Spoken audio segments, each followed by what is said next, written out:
Hi Year 5, I'm here again with the Jamie Drake equation, and this is chapter 16. So Dan, in just over 24 hours time you will be stepping out of the International Space Station to spacewalk to the Lux Alterna launch platform. There you will launch the light-swarm probes, sending those tiny spaceships on a 100 trillion kilometre trip to the stars in search of alien life. How are you feeling?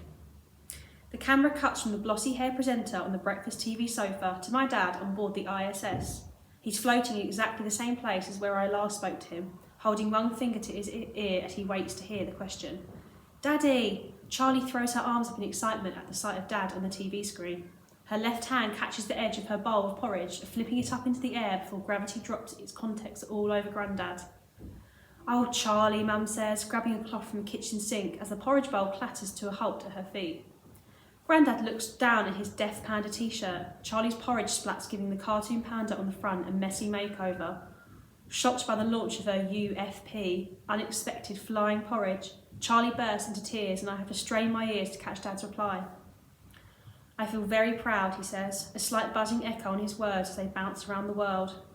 Everyone has worked so hard to make this mission a success, from the scientists and engineers back at home who developed and built the light swarm technology, to all the astronauts who constructed the orbital launch platform.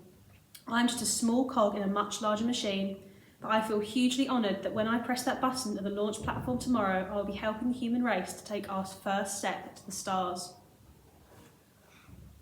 And how do you think your family will be feeling now, the presenter asks as the time delay kicks in again. I should be feeling proud too, but instead I just feel so resentful. It seems like Dad's more bothered about being a famous astronaut now than he is about being a dad. I look around the kitchen table. Mum's giving Charlie a hug, my little sister still sobbing as Grandad tried to de-porridge his t-shirt with the wet cloth. Maybe family life just isn't exciting enough for him. I think they might be a little nervous, Dad finally replies, but hopefully they're all feeling very proud of me. We all are, Dan, the TV presenter says with a smile. There's only 10 seconds left on the satellite, so we've got to let you go now, but everyone here wishes you the very best of luck with your mission tomorrow. With a final wave, the picture of my dad disappears from the screen to be replaced by a weather map. And to find out whether it will be bright and sunny for Dan's spacewalk, let's hear the forecast from Claire. Reaching for the remote, Mum switches off the TV, promoting a fresh howl from Charlie. Come on, silly, Mum says, giving Charlie a cuddle. She lifts her out of the chair. Your dad will be home very soon. She looks across at me as I push my own chair back from the table.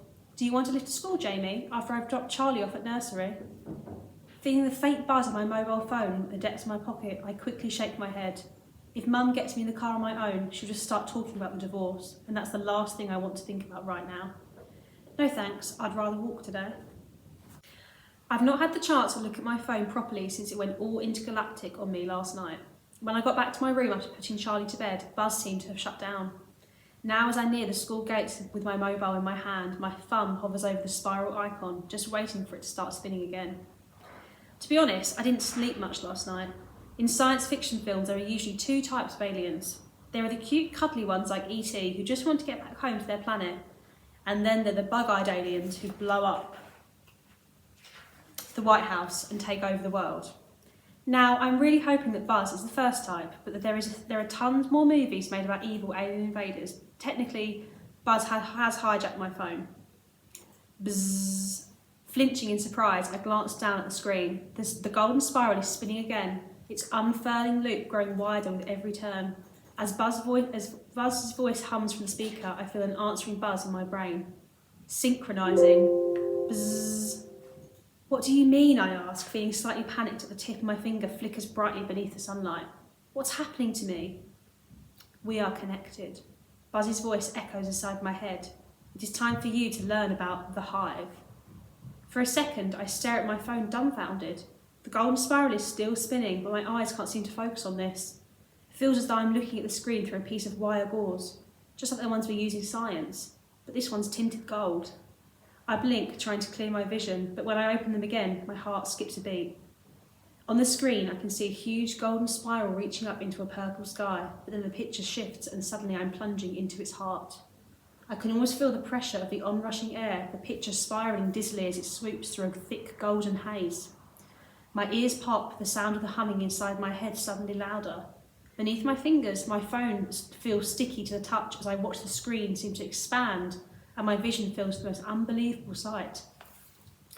I'm hanging suspended in a cathedral of light, this vast space filled with endless rows of hexagonal cells spiralling in every direction.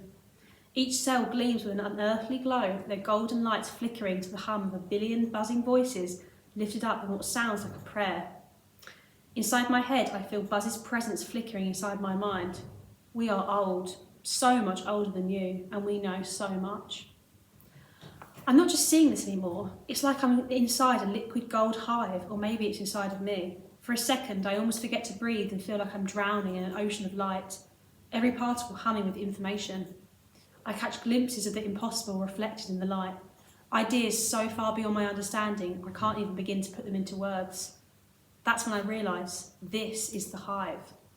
Everything they've ever said, everything they've ever done, everything they've ever known, their art, their science, their stories, their songs, all trapped inside this shimmering light. We are many and we are one, the living and the dead and the yet to come, we are the hive.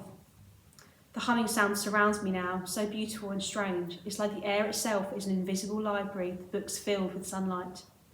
That's when I see them, a swarm of strange alien creatures dancing towards the light.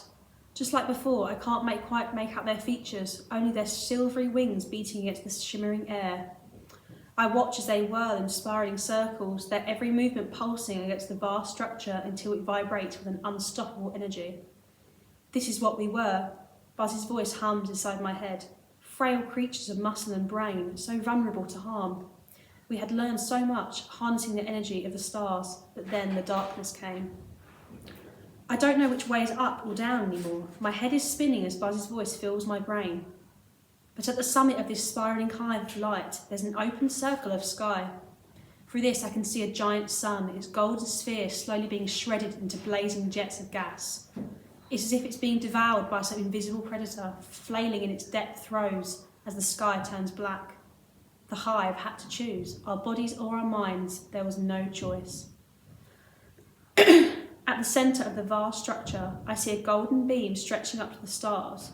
The alien creatures spiral in perfect circles as they ascend into the heart of the shimmering beacon, their bodies surrendering to its brilliance until they can no longer be seen. We went into the light, Buzz sings. My mind reels as this golden light surrounds me too.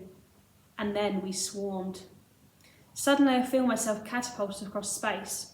It's like the intergalactic tour that Buzz gave me last night is now running backwards, flares of light endlessly erupting and being extinguished in the blink of an eye. I see planets, asteroids, comets and satellites whizzing past before I catch a glimpse of the Hubble Space Telescope, its solar panels angled towards the sun as the giant eye of its lens fills the screen. I wince, waiting for an impact that never comes as the golden light spins through a whirling hall of mirrors before finally tumbling into darkness. Blinking in surprise, I open my eyes to find that I'm standing outside the school gates. The phone is still in my hand, the golden spiral slowly turning as Buzz speaks again. We are the hive. We survived. It wasn't real, I murmur, unable to shift the image of the aliens dancing to their deaths as the light swallowed them whole. The same light racing across the universe till it hit the Hubble Space Telescope. We are as real as you are, Buzz replies, the words softly buzzing from my phone. We have just moved beyond the limits of the physical world. Inside every atom in the universe is a fireball of light, a constant flow of photons that keep every particle intact. This is where we live now, where our minds still thrive. We are creatures of the light. We are the hive. My head is spinning with everything that I've seen and heard, but it all makes a crazy kind of sense now. Professor Forster was wrong. When that light hit the Hubble Space Telescope, it wasn't a signal or some kind of message from the stars. It was the hive. Their entire civilization beamed across trillions of kilometres of space until it finally struck Hubble's mirror. And as the sensors at the heart of the telescope transmitted this signal to the laser optical ground station that was hooked up to Professor Forster's laptop, that was the moment I plugged my phone in. This alien intelligence was downloaded to my mobile, an extraterrestrial civilization stored on my SD card. All their knowledge, all their wisdom, all their cleverness is now sitting next to my contacts on the home screen. What do you want, I murmur. Help. Bzzz. Who are you talking to? At the sound of Minty's voice, I turn around in surprise and nearly jump out of my skin as I see a green, bug-eyed alien staring back at me.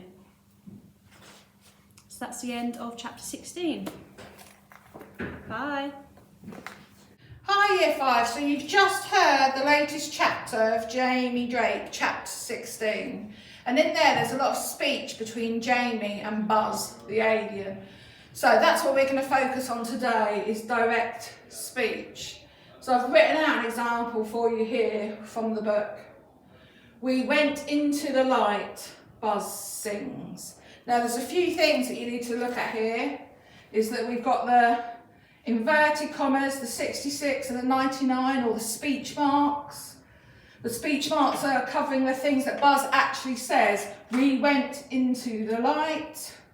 We've got a comma here before we close our speech marks. And then we've got Buzz sings. So this first bit here is indented, and that will be the start of a new paragraph. So here's a few pointers that you need to remember when you're writing direct speech. So we'll go through these and then I'll model to you my example of what we're going to do. So always start a new paragraph whenever the speaker changes. So if it's Jamie, Buzz, a new paragraph for each one. And the beginning of your paragraph will be indented here if it starts with a speech. Only include the actual words the speaker says. The things that Buzz says are in the speech marks. Buzz sings isn't what he says, so the speech marks end there. Put punctuation inside the speech marks. So here I've got my comma, so that's my punctuation here. If this were a question, my question mark would go here, inside the speech marks, because it's part of what the person is saying. Indent the first line of speech. We know what indent means. So go a couple of finger spaces in. But after you do that, you can then go back to the margin. And then if there's a new line, you'll start back with speech as an indentation there. And don't overuse said. In fact, I don't really want to see said used at all in your writing. So these are the things you need to remember. And now we're going to write a different conversation that might have occurred between Jamie and Buzz.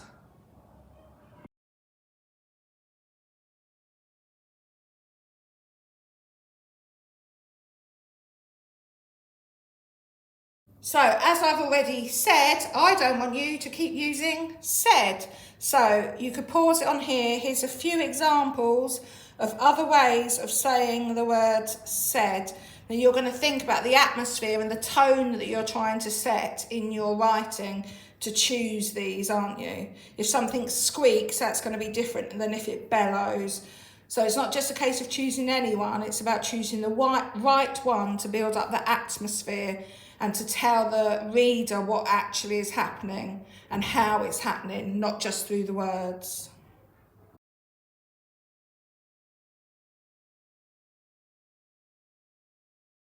So your TLP for today is, can you write speech that helps to picture characters and their personality or mood? So your job here is to change the personality of the alien, or you could change the personality of Jamie. Maybe Jamie doesn't want to help. Or in my example that I'm going to do, it's whether the alien has good intentions or not. So you need to change that from the story. Okay, so I've started, and this is the bit I want you to start with too. This is from the book. We are connected. Buzz's voice echoes inside my head. It's time for you to learn about the hive. So that is from the book. So that I want you all to write that, because I want you all to practice the fact that here, this is an indent because it's starting someone new speaking. So I've got my open inverted commas or my speech marks, my 66, whatever you want to call it. This is to say that the person's starting. We are connected, and my full stop is inside my speech marks, because remember I said that on the flip chart. I think, where are we now? It is time for you to learn about the hive. I haven't said again there that said Buzz, because it's all part of one paragraph. And also I haven't started a new paragraph here because it's not a different person talking, it's the same person. So you only start the new indented paragraph when it's a different person who's talking. So I'm hoping that you'll be able to see that. So that's taken from the book. So I want you all to copy that, those couple of sentences out and practice. Make sure you've got the indent, capital letters, you've got the punctuation. So then after that, we're going to make up the conversation that happens. So what if Buzz the alien from the hive wants something different? So we're going to think about that. So then I've said, tell me everything, I replied. So again, now it's a different person talking. So I have started a new paragraph. I haven't carried on writing along here, started a new paragraph. I've got my speech marks. Tell me everything. I've got my comma before my speech marks, because remember, punctuation inside the speech marks. And I've got I replied. So I'm hoping that you can see in here, I haven't used the word said once. So you can refer to your sheet to replace the word said. So, and then I've said, we are old and our planet is dying. Declared Buzz. So he's not saying it now, he's declaring it.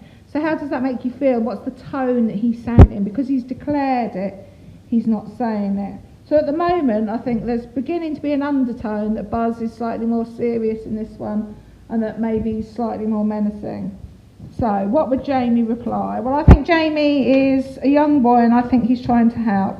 So this is what Buzz said. So now I'm going to Jamie. So I'm going to start an indented new paragraph with my speech marks. And I think Jamie wants to help. So I'm going to say, how can I, always a capital I when it's the word I, how can I help? Now that's a question. So my question mark again goes inside my speech marks. How can I help?